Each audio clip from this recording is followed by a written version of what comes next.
Hey there, I'm Jill. Welcome to today's 10-minute total body post-workout stretch.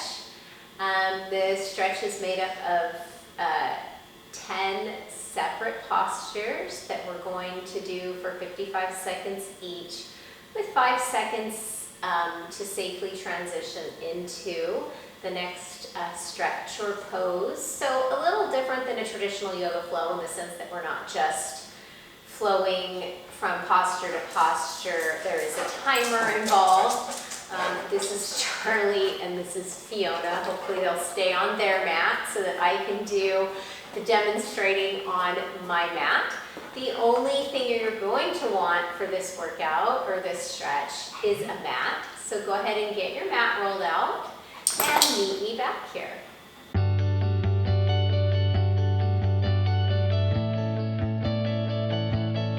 All right, friends, we're gonna get started in a hero's pose.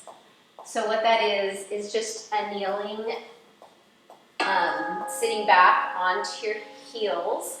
You can kind of move the flesh of your calves out, away from underneath your quadriceps.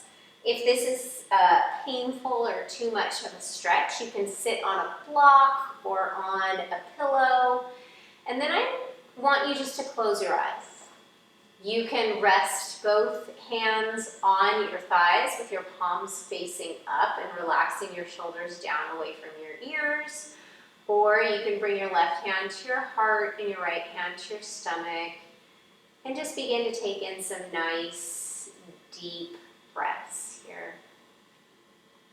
Dragging that breath all the way down into your belly. And then open mouth, exhale, empty out completely. And just continue to breathe in that way. And then now we're going to stay in this kneeling pose. And we're just going to come into some Ys. So inhaling, fingertips overhead. Rotate the palms forward into a W as you hug those elbows down into your side body. And then coming out into a T, which is, I'm going to move this way, otherwise I'm going to crash into the wall. A nice deep chest opener, pulling those thumbs back. And then just rotating between those 3 movements. Inhaling up to the Y, dropping the shoulder blades. Exhale, opening up the chest as you hug the shoulder blades down into their sockets, snuggling them into one another.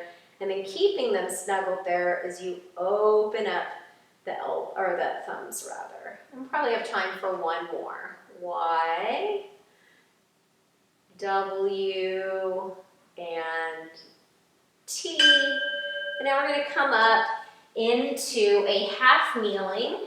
So I'm going to bring my right foot underneath my right knee. And then I'm going to bring my hands behind my head. Find a little bit of an arch up and over in my back.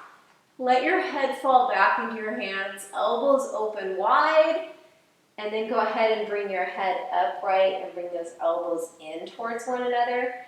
If it feels better to you, you can interlace your hands behind your head and then bring those elbows back in towards one another. And if you just kind of want to hang out here, with your elbows open and your head resting back into your palms, you can do that. Or if you like the gentle flow, you can flow.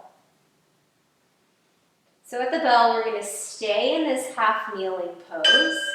And we're going to come into a quadricep stretch with this left leg. So you're going to hug the left heel in. You can use both hands, or you can use just the left hand and bring your right hand to rest on your right knee for support.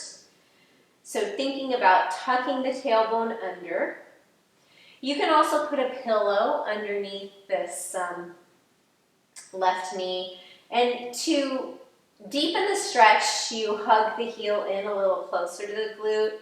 And then to make it a little bit more accessible, you can allow that heel to fall back away from the glute. So Hugging the buns, squeezing the buns, tucking the tailbone under really helps to deepen into this psoas stretch, this hip flexor on the left side.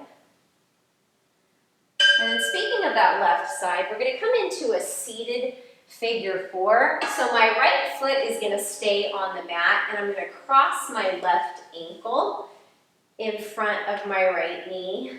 And then your hands can be out to the side, east and west, or you can flip your palms around for a nice stretch for your wrists. Both buns should be flat on the mat, so not so deep into the stretch that we lift from one side to another. And if you feel like you're not feeling a stretch, you can always walk your hips in closer to that right heel, and then that will stretch deeper into the outer left hip piriformis area, which is a nice stretch for runners here.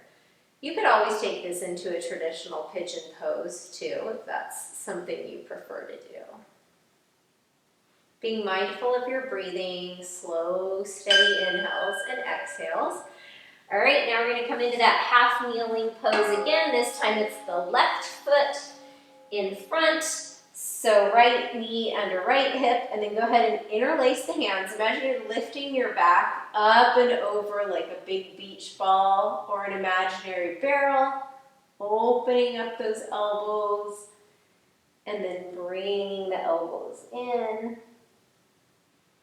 You can bring the hands to the base of the neck, opening,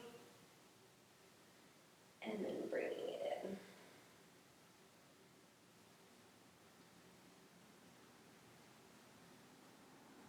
in. Remember to breathe. The more we breathe, the slower and steadier we breathe, the more our muscles are able to relax.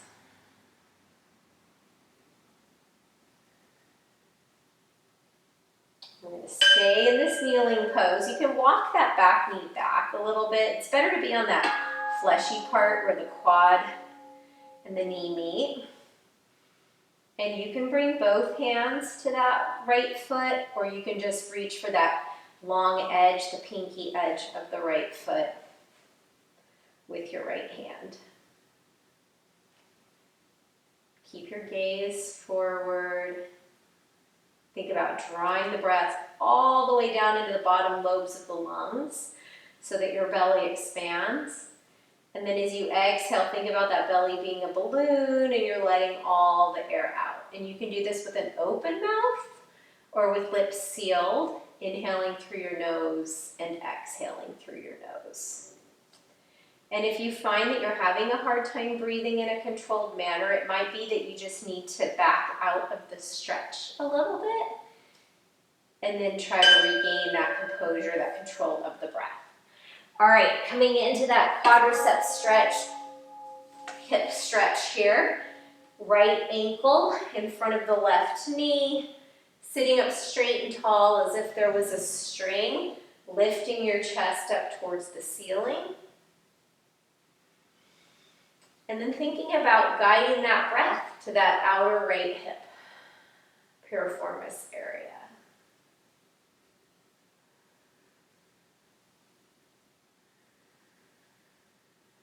Creating ocean-like sound with that exhale with a slight constriction in the back of your throat. And thinking about exactly what area of the body we're stretching. So that outer glute, outer hip area.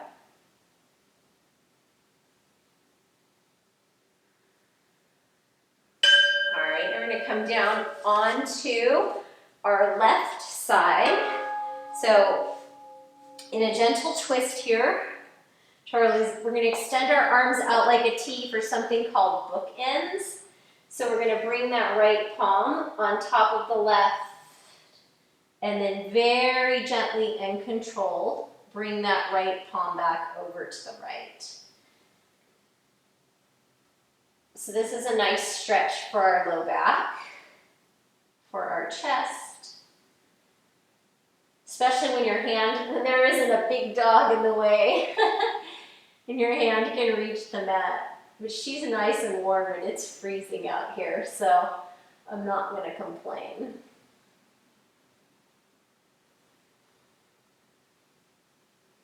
And then at the bell, we're going to carefully roll on to the other side.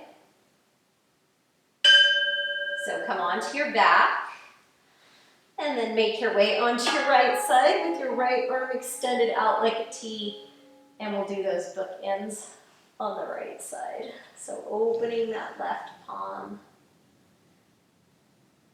Such a nice deep chest and shoulder opener. And you should feel some lengthening from that left shoulder down to the left hip as well. And a stretch in the right side, obliques, QL muscles.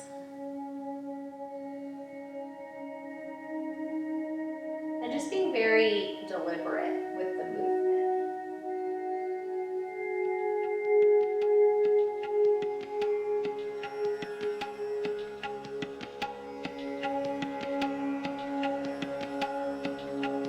This is our last stretching move of our 10 minutes together.